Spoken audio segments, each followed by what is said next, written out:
138 nouveaux cas détectés ce jeudi en France. Depuis le début de la crise du coronavirus dans l'Hexagone, c'est la plus forte augmentation en une journée. Au total, 423 personnes contaminées sont désormais recensées. Parmi ces 423 cas confirmés, nous avons 23 personnes qui sont dans un état grave en réanimation. Enfin, en termes de décès, nous avons désormais 7 personnes décédées, 6 hommes et 1 femme. Parmi ces personnes, la plupart des individus ont plus de 80 ans et la plupart aussi sont atteints de comorbidité. Un bond de contamination qui inquiète les autorités. Ce jeudi, face à une épidémie qu'il juge inexorable, Emmanuel Macron a convié une vingtaine de spécialistes de la santé à l'Élysée.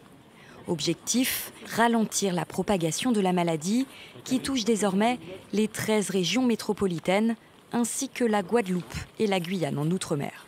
On a évoqué en particulier des questions, mais dont nous n'avons pas la réponse encore. Quelle est l'interaction entre le virus et l'autre?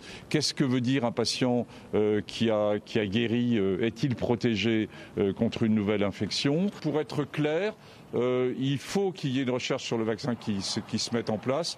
Il n'y aura pas de données sur le vaccin avant de très nombreux mois. Nous n'aurons pas de vaccin tout de suite contre le coronavirus.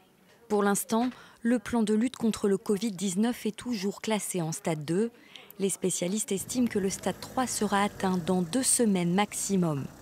À ce moment-là, le virus sera considéré comme en circulation active sur l'ensemble du territoire. Les transports en commun pourraient être suspendus et les écoles fermées. En Italie, on